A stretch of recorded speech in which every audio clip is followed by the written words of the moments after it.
Hello, I am just gonna wait for Shauntel from Chart Life to join before I dive into things. Hi Daniela, thank you for being here.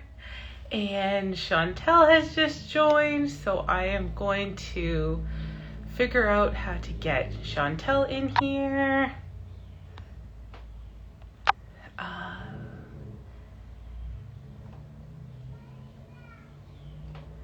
Just give me 1 second. Hi, Victoria.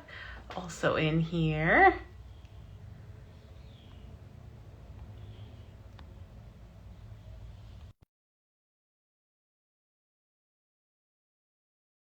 Sarah.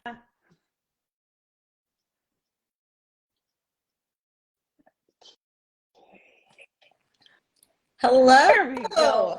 Hi. It's so nice to have you. The beginning of lives are always so weird because you're like, I'm just trying to figure I'm out how to get you clicking. in. Yes. How are you doing? It's so nice to see you. I'm doing well. How about you? Good. Thanks. Yeah, thanks so much for being here and for everyone else for joining us today. We're going to talk about all things sustainable wellness for nurses and dive into our experiences a little bit and just things, but that hopefully you'll get a few good takeaways from it yeah. So, Shauntel, do you want to just let us know a little bit about you? Sure. You guys, thank you again so much for being here. You guys could be doing literally anything right now. So choosing to spend this time with us, we are very thankful, very grateful. My name is Shauntel Howard. I am a registered nurse. I've been a nurse for about 9 years. I'm the founder of Chart Life. That's Life with a Y. And we just offer resources to pour back into health professionals. Thank you, Jess, for really, she is the mastermind behind all of this. So thank you very much. And for all of your support and encouragement throughout all of this. I'm really excited to have this talk. Oh, I'm so glad to connect. Yeah, I love what you're doing. We found each other on Yes, Instagram. Good things come from the internet, and right. yeah, we have an aligned purpose, and yeah, just wanted to connect with all of you. And for those of you who don't know me, I'm Jess from Jess Lucia Wellness. I'm an RN and life coach, and I support nurses with burnout or with symptoms. Maybe it's not exactly burnout they're experiencing, but other symptoms that are really challenging, and help them live with less stress and more joy. That's really what my intention is. So we can just dive right in and Okay. talk about, do you want to get us started just telling us about what burnout looked like for you, how you ended up there, and how you ended up here now? Sure. So I think everyone's journey, is different. But for me, and I think this is something that you and I discussed before, Jess, there is no specific time frame for burnout. You can experience it as a novice nurse, as a new nurse, as well as an experienced nurse. But for me, I started experiencing burnout within the first 6 months of my career. I became, very detached. I had lost my passion. I was feeling anxious all the time, especially, pre-shift anxiety. I had that so bad. I had, that mental exhaustion, that emotional exhaustion, all of those things. And I just realized, like I needed to do something different. I had to make some changes because it literally was just not sustainable for me. One of the other things that I think we often hear people say is, I didn't know I was experiencing burnout until, and I think that's just a testament to the amazing human mind and body. You can put it in so many different situations in a high stress situation like we're constantly faced with, and you just kind of adapt to that. It becomes your homeostasis. But I had to become, self-aware first to recognize that I was even experiencing burnout before I could actually make those changes. Yeah, That's such an important point. And sometimes having the language to just, and that space to reflect, to figure out like what's going on here. Because we get into that autopilot where we're just doing, and then it kind of catches up to you. Exactly. Exactly. There's a definition from the Oxford Dictionary of burnout that really resonates with me, that I really appreciate.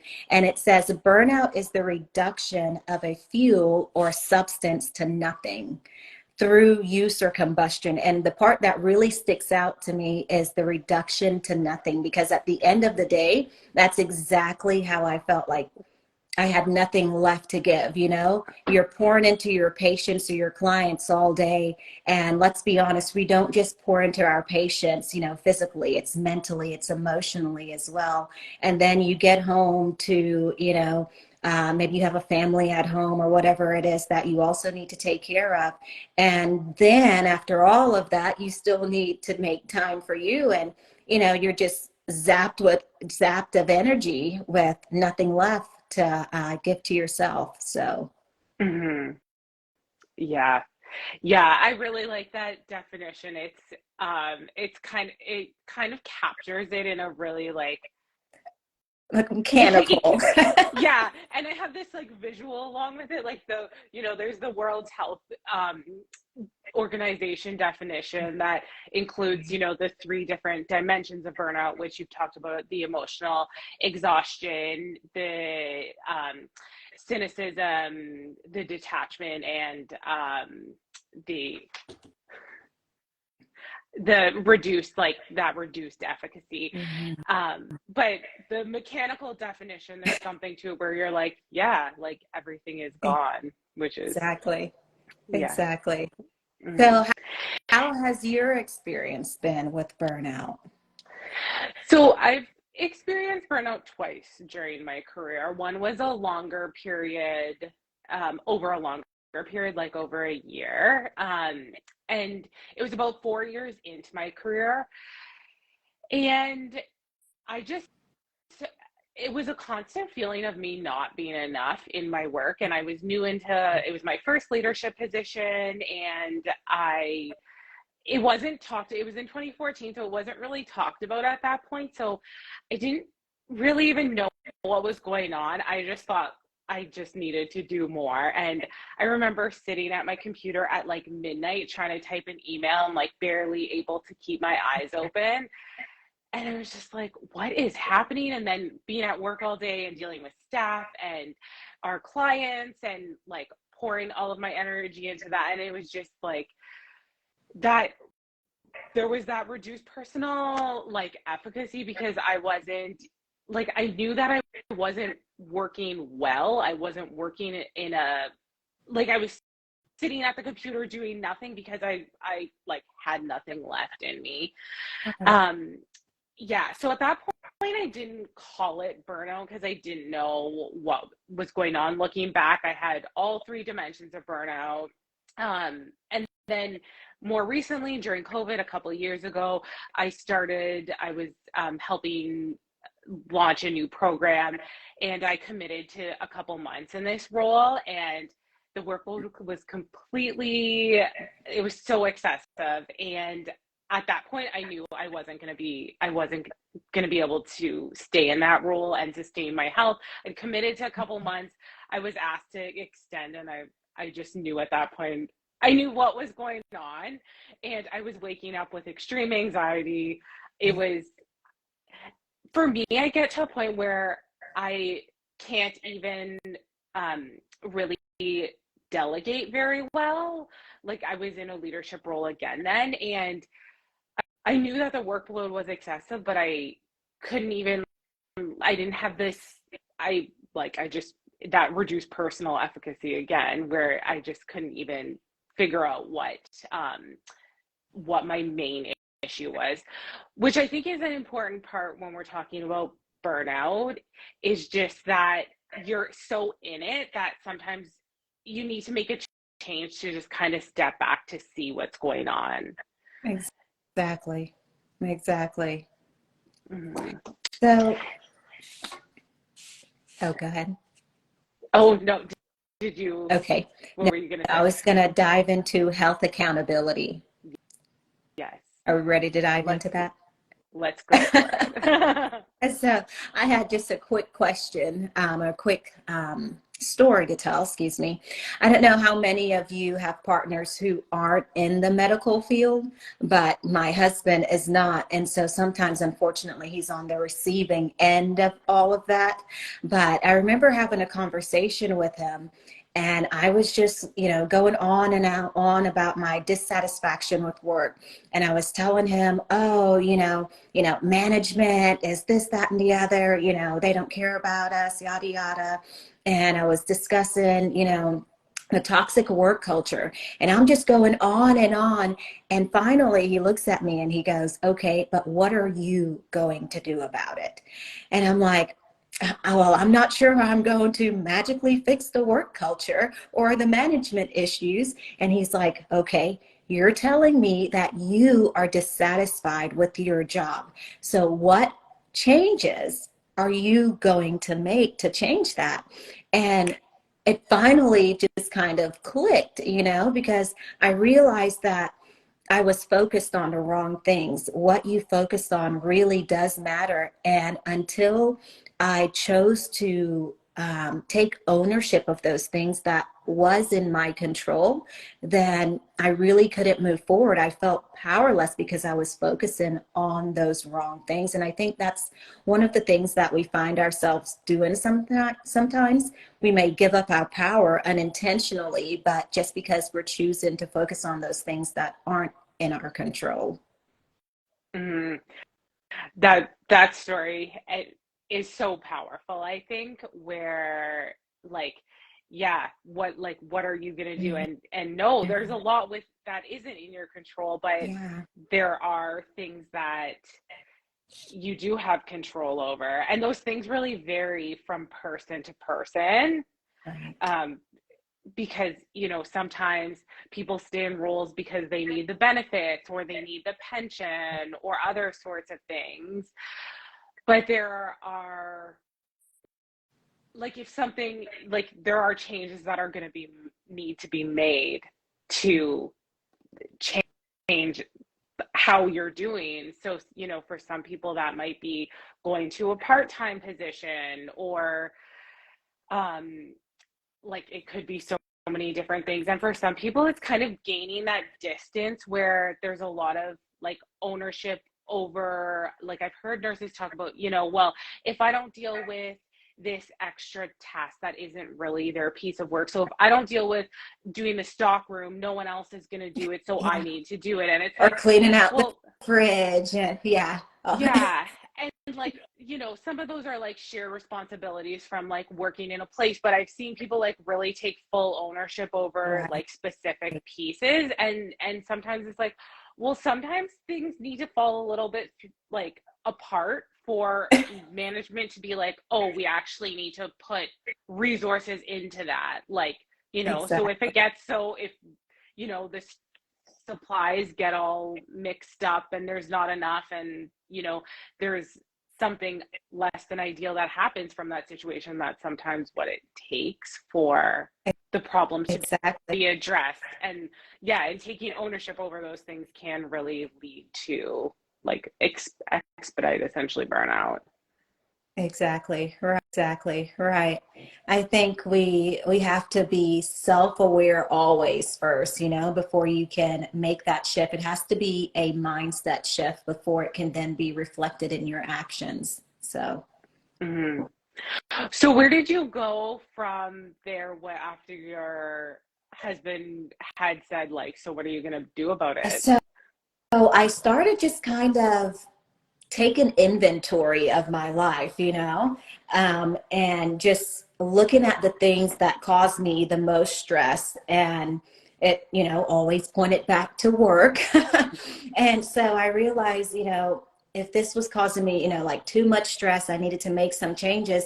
And I actually dropped down to part-time. That was the first thing that I did, was chose to drop down to part-time. And then I ended up dropping down to PRN. I ended up doing some education instead.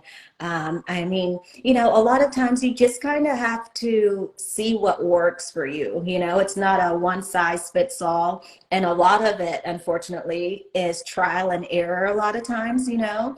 There's no set map. That tells you, oh, if you're burned out, do this, this, and this, and it's going to work. And, you know, it's just kind of trial and error, feeling things out. And, you know, our lives change, you know, it's not static. Our responsibilities change, our goals change, our desires change, our roles change, you know, in our workplace. And so we have to change our routine and our habits and things like that as we go. Hmm. Yeah, yeah. I like what you said about the sometimes it's trial and error. I know, like, I often hear about, like, you know, a lot of acute care nurses like going outpatient or into the community to have a bit of a break from the faster pace. But depending on where you end up in the like community and outpatient can look very different depending on where you are. So it might be just a new set of challenges. So there's often a bit of like the environment often really does contribute to it, and there are so many systemic things that contribute to burnout. And I know sometimes there's a bit of criticism when we do focus like on like the individual aspects of it, but I think like the change an individual makes can really impact the collective. So when you have the one person, I told the story before, but it's really, I think, highlights this well. But when you have one person who says like, no, I'm not working through my lunch, like I'm taking my break. And then all of a sudden all the other nurses are like, well, we have to do this. We've always done it this way. And they're like, no, but I need my break. And then that slowly starts to shift culture where it's like, oh no, we actually all need our breaks. And like, you know, it just becomes the norm of people, that one person, that one action, that like courage. And it takes a lot of courage to be the one to be like, actually, no. But it can profoundly shift those, like the culture when, you know, that like that's one example, but it can be like, it could be that it, for other things too. Exactly. Yeah. So, Yeah, so, it can really cause a ripple effect, but it always starts with you. It always starts with, you know, the changes that you're willing to make. Yeah. mhm, yeah. And yeah, and doing the work also like means that, you know, when we talk about systemic changes happening, like people are behind those changes. So if you've, you know, done the work and you're in a place where, you know, you feel like you have a lot of capacity to contribute to making the system healthier, you can move into one of those leadership roles or have an impact in so many different ways, be, you know, advocating on like provincial or state level for safe staffing ratios or whatever else it is that, you know, you're really passionate about. Exactly, because we need people like us and, you know, like you guys that are here that really have the well-being of your staff in mind, you know, people in management position that get it and people that have actually been there, done that, and are willing to help make those hard changes, those systemic changes too, to help, you know, for the better of everyone. Hmm. So. Yeah, absolutely. So you you went to part-time, and then what else did your journey to, you know, working through burnout look like for you? So I went to part-time, then went to PRN, and really it was trying to find something that fit my needs, you know, something my husband and I, we love to travel. And so I needed something that was flexible too. Something that would work with my schedule on my time, you know, and not the other way around. I was tired of, you know, submitting a request to be off when I wanted to be off. And so after doing education, I got my master's in health informatics and went into Mm. research, and that really helped opened up a lot of doors for me. And I actually started working remotely primarily before the pandemic, which was also, you know, a saving grace. But yeah, that Okay. was a wonderful change, a nice change for me. Okay. So what sort of habits or routines do you have that really like support you in your day-to-day well-being and maintaining that? Well, one thing that I really enjoy doing are meditations and affirmations. They're not everybody's things, but it just helps to create such a nice, calm environment for me, you know? And one of the things that I realized for me with self-care that made it so challenging is I would leave it until, like the very last thing to check off my list. I wouldn't always prioritize it like I should. And so I realized when I would actually, kind of insert it into my day, or, like fill your cup up the first thing, before you start pouring from it. That was just so helpful for me. So, meditations and affirmations like first thing in the morning, but also even while I'm working. And now that I primarily work from home, I'll put on a meditation in the background or something. And it creates such a calm and soothing environment, and I think even doing it, on your break, on your work break, setting up a routine where you're able to do this before work every time or after work, something like that. Those routines are what really helps you create that work-life balance that you desire. Yeah, What about you? um, I I have a bit of a morning routine. I loved what you said about like your break, being intentional about your breaks and taking that as a time to recharge. Because I think that, I remember working at times when it was just like, take your break, shove food in your mouth and like run back. But, If you just, can get one. yeah, yeah, that too. But, like just taking a few deep breaths and like just checking in to be like, how am I actually feeling right now can be such a breath of fresh air. I know there were times where I would be working and not taking a break at all, and then just all of a sudden have the worst headache. I'm like, I am so dehydrated. I haven't had a drink of water in the past 8 hours. So, just pausing to take a few deep breaths and be like, okay, what do I need right now? Like, do I need to go to the bathroom? Do I need some water? Like a granola bar? Like, just making sure you're meeting your basic needs at the very minimum. And Right. yeah, and I think you kind of talked about a post, like pre and post shift things. And I think it's so important to have a post shift or a post Mhm. work routine, even for people who work from home or entrepreneurs, like to do that shift from like, I'm working to I'm off now, which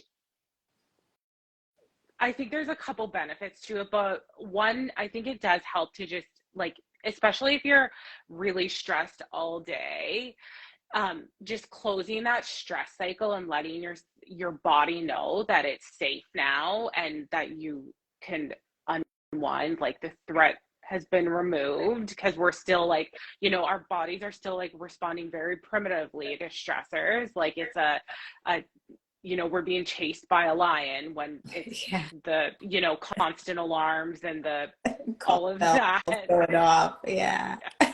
The call bells that you hear while you're trying to fall asleep at home, like 4 hours later.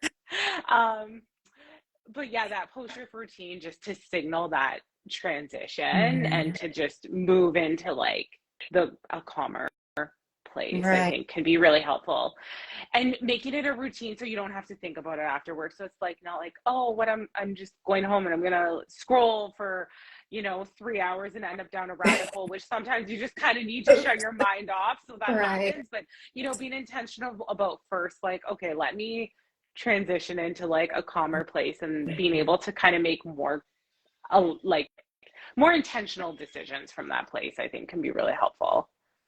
Absolutely. So, do you have any specific post-shift routines you do? I think that's especially important, working from home even, because you're already, at home. And so sometimes it's easy for those two things to kind of merge. So, what kind of practices do you have? I like a little bit of a post-work movement, which I know like nursing can be really like physically a lot. But I think it's like the outdoor and just even like a gentle walk. I used to bike home from work when I worked at the hospital, so that was really nice. To just kind of like have the fresh air, wind in my hair, and be outside and enjoy that. I don't bike anymore, but sometimes even just like a walk around the block, I find is a nice way to just kind of help to turn off the work brain. And a guided meditation sometimes is really nice, or just like even just sitting there for 5 minutes and staring out a window and like breathing, like no phone. I think that's it, is like the like not getting scooped up and right into like a lot of like input that's not like that Exactly. scrolling and all that right after work. I try to avoid that. Right. And I think, like you said, like going out in nature, taking a walk or something like that is really beneficial. I mean, there are just so many benefits of being out in nature in and of itself, but also, like you said, that input, we're constantly having people, like make requests, or, like with social media, things are constantly coming at you and, like struggling for your attention. And so sometimes it's just nice to kind of take that step back and just, have a blank slate so that you can, like feel your emotions, so you can, figure out, how am I feeling? What do I need to, focus on for me?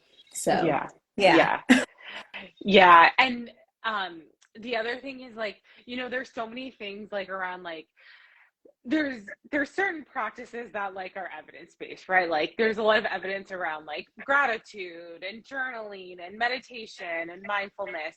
And those things are so helpful when they're done in a way that works for you. And there's like not a Right. one size fits all approach to these things, which you've already mentioned before, but really figuring out how to do these things in a way that works for you. So some people like, might wake up and do a gratitude list, but like if that actually like makes you angry inside, then it's not, then it's not like the purpose has been like the intention behind it, or like things are not in alignment there. So maybe like Mhm. maybe for you gratitude is like when you're getting your morning coffee, you're like thinking of one thing you're grateful for, or like at dinner time you're sharing with a family member or friend something that you're grateful for that day. Just doing it in a way that works for you and not trying to make it fit some box that you think it should fit in. Exactly, because when you do that, that's more likely that you won't be successful with it. You won't keep up with it. If it's something that you're not enjoying, that you're not really gaining any value out of it, then yeah, chuck it and do something that brings you joy, that, makes you happy and makes you feel fulfilled. So absolutely. Thank you for that. Yeah. Mhm. Yeah, and the other thing that I just think of too is like often, we're like, oh, I want to start this new practice and I'm gonna like do this for 30 minutes every day. Like I'm gonna meditate for 30 minutes every day, or do yoga for an hour every day. And sometimes just committing to like the smallest Yeah. thing possible for that consistency can be really helpful. So, just like I'm aiming for 5 minutes of this today, and then building from there once you have that that habit already like built in. Exactly. Absolutely. I think that's one of the common mistakes that we tend to make, is we try to, bite off a little more than we can really chew. You may think that, oh, you may have a vision in mind and you may try to, reach it all in a really short period of time. But yeah, setting those small, consistent goals is what's really gonna help you get there a lot better. Low Mhm. expectations, y'all. Low expectations help. Every now and then it's good. Yeah. Yeah. Well, do you guys have anything that you'd like to chime in and say? Any comments, any questions about anything? Thank you guys again so much for being here. Yeah. Yeah. And thank you again, Shauntel, for being here. I'm so glad that we Likewise. connected. Where is everybody from? Where are you guys from? If you guys are, if you'll put in the chat, if anyone wants to interact. I'm getting some hearts. Thank you. I am in Charleston, South Carolina. I'm along the East Coast. And you, Jess, are in Canada, correct? Yeah, West Coast, Vancouver, BC. Yeah. All Oh, and right. Orlando. Cool. Orlando in the house. East Coast, yeah. Awesome. Okay. Well, one person is letting us know where they're from. Oh, Daniela from Burnaby, right near. All I'm right. like one road away from Burnaby.